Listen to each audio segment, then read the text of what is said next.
Bonjour, bandeko nyonso bozolanda biso partout na monde, bandeko nyonso basepelaka na communication ya mwana mboka votre Abbé Chiolé makambo nini ekoleka na mboka parce que lelo tolingi tosolola mwa calmement na bino na situation politique na situation judiciaire de la République démocratique du Congo ndenge ni makambo ezokende. Lelo na vraiment na expliquer bino calmement affaire John Numbi. Lelo na yena expliquer bino calmement agitation ya Matata Ponyo oyo akomi kolela akende kufunda IGF na inspecteur Gilles Alingati soki Alingati na cour de cassation pour na ba diffamation et allégation mensongère c'est l'affaire Bukangalonzo. Yango neza mwa quelques éléments tolingi to sona bino na tongo ya lelo. Mais yambo était to kota directement l'information to pesi bino déjà ba bon début à week-end vraiment bisika bozali merci na confiance ya ba abonné na biso na basangwa Congo o bo pesa biso confiance chaque fois bozali toujours en alerte boyeba makamone ni nezoleka yambo était to kende kuna lobby tozali na journée moko mortière o tozo kende kokunda grand frère Nabiso Kabe ya John na kombo ya Mfumu Sabata vraiment que son âme se repose en paix lobi tongo tokozala déjà kuna peut-être ba bisika nyoso toleka na émission ezala na Bayeba TV ezala na basango ya Congo nde na koleka awa ezala na Bayoka base chaîne na ngamoko peut-être bon mona biso te parce que tokozala en direct ko kende église après église kokende kokundaye koya kozonga peut-être vous allez fatigué vient Mfumu Sabata un homme qui n'a jamais accepté le tribalisme lui il est du Kasai mais façon Mfumu Sabata lingakanga okondimate na be mission nous sur mon Mfumu Sabata kotanga kombonanga nde yangwana yambo ete banda émission na pesi vraiment mes sincères condoléances na libota biologique pe na libota politique ya Mfumu Sabata que molimo na vraiment nzambe andimango na kimya nyonso pe mabela bakoko na biso bayambaye biso lobi nyonso tokozala na cimetière pona kende kokunda ko pesa bo match asuka na mo grand frère na biso Mfumu Sabata. Merci na bandeko nyonso batie ba banderole, c'est ça la façon de pleurer un homme. Voilà, merci na bandeko nyonso baleli na biso vient na biso Mfumu Sabata. Affaire Bukangalonzo oye komi polémique lelo Matata Ponyo alingi aloba n'importe quoi oye Matata Ponyo alingi a sauté premier parce que azana résidence surveillée azana interdiction ya kolongwa ville de Kinshasa. Alors qu'est-ce que je dois faire? Je dois multiplier des points de presse. Yo za innocent selon yo moko olobi que za innocent. Ce que tu dois faire c'est de se taire. Parce que ozala ki premier ministre ozala ba makambo na yo ozana ba document na yo ozana ba preuve ne ko talisa ke yo oza innocent inutile ya kozala ba preuve inutile ya kozala agité inutile. Matata Ponyo cher internaute alobi azoke de quoi accuser l'inspecteur général des finances pour na ba déclaration moko mensongère pour na ba allégation pe ba diffamation mensongère sur l'affaire de Bukangalonzo. Mais Matata Ponyo oublie que affaire Bukangalonzo tango bandi balobaki ke bakosala ba stade bakosala ba maison habitation bakotonga parce que vous allez citer moko pona connaître la République démocratique du Congo. Mais bandeko botuna Matata Ponyo tango Bukangalonzo bandi ko bota province ni na lia biloko Bukangalonzo oyo mbongo bimada millions da ba millions. Matata Ponyo il faut avoir un cœur. Hein? Il faut avoir un cœur pour te le bakeno na kosa la point de presse. Alors monsieur le procureur général enquête et fonga mambala moko lokola yo zolo bakezo ke ndiko funda lelo na ba 17h tozo zela yo ningo lobi ke zo porter plainte à l'inspecteur général des finances tozo zelo ke le porter plainte l'inspecteur général des finances biso to bi que l'inspecteur général des finances travaille ba rapport na ye bino mo bo moni peut-être ezana bandeko mususu batali sakinga balubi te mwana mboka Abbé Chiolé. Mais comment c'est possible inspecteur général des finances aza et chef de l'état te et chef de l'état aza la raté l'état des droits. Nous tous nous travaillons pour l'intérêt du peuple congolais. Mais eloko biso to sala ki reproche ezala ka ke baluka moyen reformuler basala ndenge nini babakisa bango baattribution parce que mosala esalema makasi ke esuka na bacommuniqué preuve arappui lelo naza face à la caméra na basango ya Congo mpona kotalisa bino ke déclaration oyo ya communiqué ya IGF oyo balobaki se Matata Ponyo eza solo, Matata Ponyo c'était détourneur, Matata Ponyo doit être arrêté, atika bakosala ba point de presse inutilement parce que affaire Bukanga Lonzo toyebi raison toyebi tort. Mutako intimidé biso azate. Toyebi nyonso oyo leki na affaire Bukanga Lonzo toyebi yango. Nyonso leki na affaire Bukanga Lonzo ke o détourner mbongo pour que dans la université privée ya yo. Parce que bulu na bino ezalaki ke parti wana kuna yokoma ya bino. Bukanga Lonzo so kweya ozotonga université Matata Ponyo. Bukanga Lonzo so kweya mbongo so zozo tana poche ozokende osala bensinsi technique po mbongo ekota na poche na yo olia mbongo peuple congolais. Lelo IGF na banquette na ye basali balobi ke le grand détourneur principal c'est Matata Ponyo. Lelo Matata Ponyo komi kolobake atika intimidation atika ba déclaration na komo nanga naza innocent na ebité mais oza innocent oza ancien premier ministre oyo azwaki makamba Bukanga Lonzo amen oyo lobaki ke Bukanga Lonzo ekolesa mboka mobimba ezali ba déclaration ezali ba diffamation te ezali pe ba allégation mensongère te mais ezali vérité que au détourner mbongo ya l'état au détourner affaire mbongo ba millions ya Bukanga Lonzo pona ba faire privé na yo pona libumu na yo pona libota na yo nde yangwana procureur esengeli akanga Matata Ponyo ndenge aza na interdiction ya kobima na ville pona faire Bukanga Lonzo dès que azokoma na parquet général monsieur le procureur kanga Matata Ponyo azonga so na ndako mbala moko te parce que ba rapport ya IGF ezali ya solo wana premier point na biso tokota na deuxième point na biso. Deuxième point na biso ezali troisième témoignage ya Major Pascal Kalonda concernant l'affaire Chebea. Merci beaucoup mon Major Pascal. Merci beaucoup na ba témoignage Nzambalola monayo. Qu'est-ce que le président doit faire pour arrêter John Numbi? Comment est-ce que la justice, parce que la justice civile bakokanga John Numbi te. John Numbi état militaire. Quelles sont les procédures normales pour arrêter John Numbi? Tala opération ya Joseph Kabila ndenge zalaki a créé inspection des forces armées de la République oya nomaki Numbi comme inspecteur général des FARDC. Fonction moko etikala kozala te na kati ya armée mais a créé yango kaka pona John Numbi. Po grade o John Numbi azalaki nango Didier Tumba azalaki lieutenant général. Lieutenant général mais chef d'état-major général ya FRDC. Or na organigramme ya FRDC c'est le président de la République comme commandant suprême des forces armées.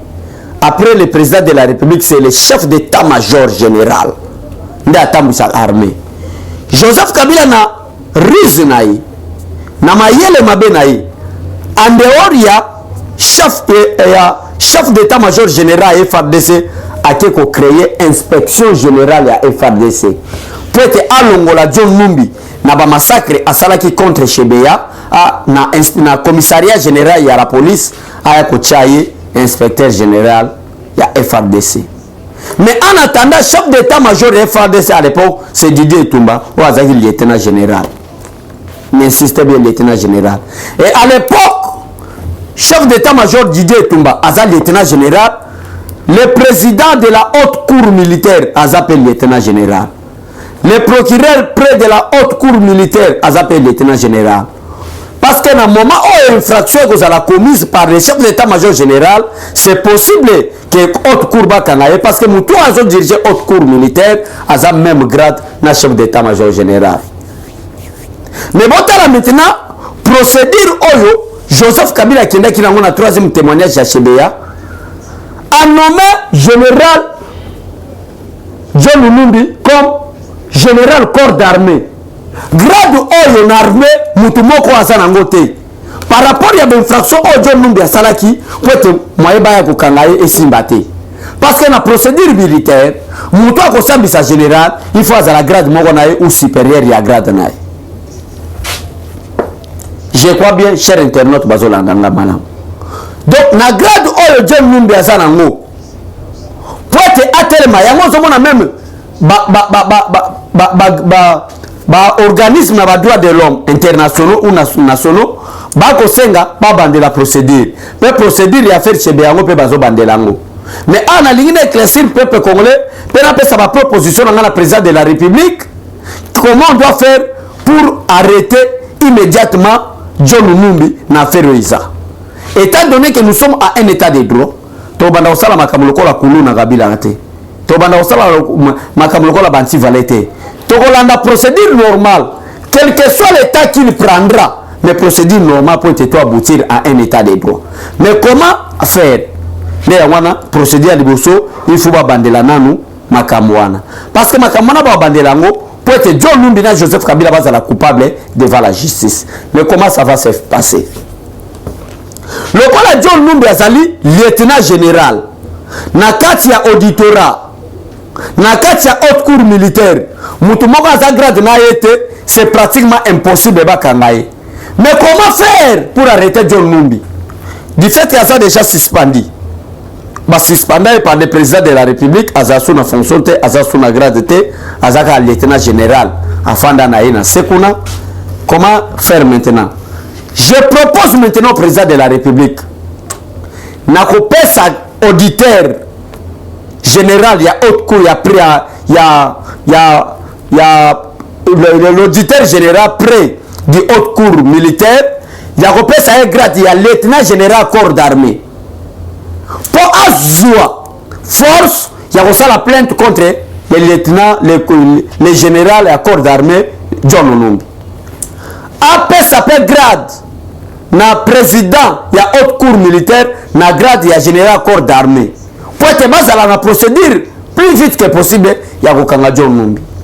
Voilà ce que je propose au président de la République pour que peuple congolais va insister tout ça la monde bongo pe ko salima bongo.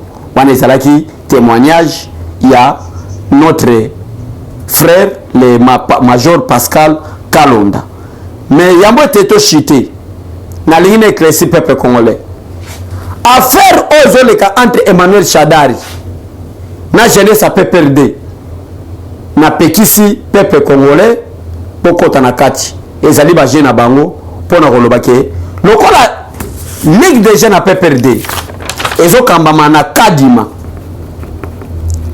et Kadima était de la province d'origine du Kasaï c'est-à-dire Emuluba kopo na bango na kati na ba Emmanuel Shadari bokota te eza ba jeune na bango muta ko sabino te peuple congolais eza comédie bino mo boyebi ke bato ya PPRD bazab expert na comédie bazab expert na criminologie bazab expert na tuerie bino mo boyebi na comédie na bango tala jeune na bango ndenge zokende ndeme interdire que ça soit communicateur ya IDPS que ça soit membre peuple congolais ba o bazolinga changement bakota makambo ya affaire ya Shadari na Kadima ba jeune na kati na bango wana ezanini bino mo bomoni lelo surtout bande wana biso baza partout na monde balanda biso baza na kati ya Kinshasa te awa je crois bozomo na bata FCC o bata FCC te parce que FCC za la soute bato ya PPRD ba oyo batikali na Kabila babo changement balobi ke bazo kebisa union sacrée pona oloba ke union sacrée nde bazo lukaba panza PPRD tawo bazo tanga union sacrée bayebi be ke créateur ya union sacrée c'est le président de la République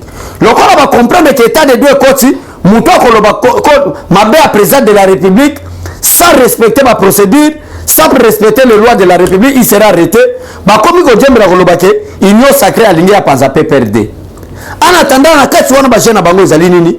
Basée na bango ezali ba conflit entre Kadima ou azali président de la Ligue des jeunes à PPRD na Emmanuel Shadari ou azali secrétaire permanent à PPRD. Na quête wana suka sore ya makambo ezali nini? Balingi ba binisa kopo ni balingi ba sala nini? Balingi ba tali sa peuple congolais ke Kadima lokola muluba baluba nyonso baza na PPRD bakomi kotelema Emmanuel Shadari po babimisa eloko tozotelema mikolo tribalisme na kati ya wana senga na peuple congolais botika kuswanika kuswanika on azoloba oya Belgique ya journaliste te. Le terme kuswanika eliko loba motema mabe, la haine.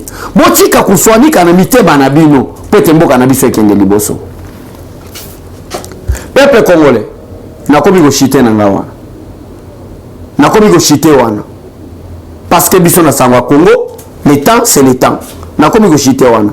Mais na kozala bref. Nathalie Sabino boy. Pen interdire bino. Ma jeu ozo le ka entre Emmanuel Shadari bomeka kokota yango te. Bomeka kokota yango te ezali ba jeu na bango. Balingi ba bimisa mo tribalisme na kati. Guerre moko te ezali entre Kadima na Emmanuel Shadari. Balingi ba loba keno Félix Tshisekedi abandi kokota na makambo Kabila zako sala ya ba débauchage. PPRD boko kene en opposition, bonne chance. Bosangana na Martin Fayulu na lipasa na Adolphe Muzitu. Bosangana na Joseph Kabila na Emmanuel Shadari bosa l'opposition pe na souhaiter bino bonne chance. Boyoka na solo ya gaz malgré to beta gaz te boyoka pe solo ya opposition ndenge zalaka. Mais botika Félix Tshisekedi akotiko sala débauchage te parce que bato nyuso bazana PPRD baza ba professeur te baza ba bololé politique. J'insiste bien ba bololé politique parce que basungi peuple congolais te. Nani Félix Tshisekedi a débauché na PPRD azate azalité na PPRD muto Félix a débauché azate.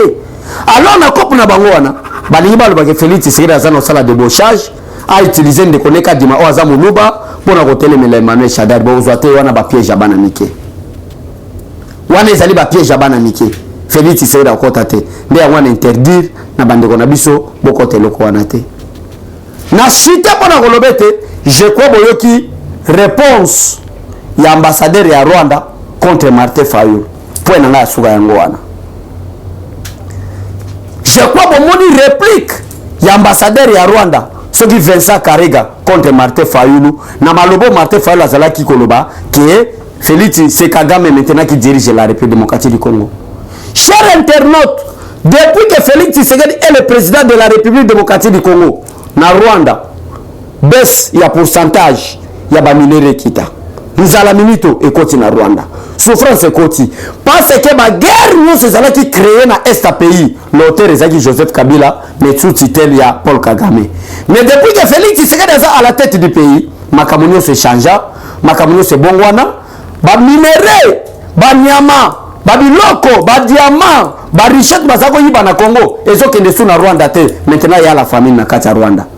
Alors le col Martin Fayulu a conseillé qui Fatima Kabuke Fati Félix Tshisekedi ndenge azali wana azana ko diriger te ke Kabila azo diriger amoni babobo tout Félix Tshisekedi abeti Kabila Assemblée nationale ekweyi Sénat ekweyi Inunkamba ekweyi Cour constitutionnelle ekweyi babobo tout Félix Tshisekedi abeti Kabila kimi Kinshasa akeko se réfugier na Katanga Kabila sera toujours arrêté na Katanga na Kinshasa agoyate. Na diabolisation Martin Fayulu a ça contre le peuple congolais, contre la personne du chef de l'État, contre l'institution président de la République. Amoni que Aza a tort, Amoni qui a perte de vitesse, qu'est-ce qu'il doit faire? A changer maintenant politique à l'Okuta, à l'objet maintenant ce n'est plus Kabila qui dirige Félix Tshisekedi, c'est Paul Kagame qui dirige Félix. Eshima, votre magazine qui bat au rythme de l'actualité. Une réponse à vos besoins en information, un éclairage dans divers domaines. Impartial, documenté, instructif. Eshima au cœur de l'info. Retrouvez la nouvelle édition. Exclusivité, le professeur Willy Kitobo Samsoni maîtrise le secteur des mines et gagne le pari de la mobilisation des recettes publiques. Désormais membre de Cobalt Action Partnership, le ministère congolais des mines a abattu un grand travail dans sa sphère. Contrôle régulier de l'application effective du nouveau code minier, loi sur la sous-traitance et paiement de la rétrocession due aux entités territoriales décentralisées, ouverture et attractivité du secteur des mines aux investisseurs, relance des entreprises du portefeuille de l'État, le ministre Willy Kitobo assure le suivi et contrôle technique des activités minières sur toute l'étendue de la RDC. Focus, augmentation de 66% des recettes. Le directeur général des impôts, Barnabé Mwakadi Mwamba, en technicien avéré, impulse les performances de la DGI. Dossier Eshima 2021, année de tous les enjeux. Nation, Hubert Mihimi Mouawa, directeur général de la Sona Hydroc, présente ses vœux de nouvel an au président de la République. SU, la rétrospective 2019-2020 du ministre Thomas Louaka, un mandat placé sous le thème du redressement du système éducatif du supérieur. Agence de prévention et de lutte contre la corruption, un casting à refaire. Économie, Eshima Magazine revient sur les commerces générationnels en RDC. Retrouvez l'intégralité du magazine Eshima dans les kiosques. Eshima Magazine, un nouveau standard d'information.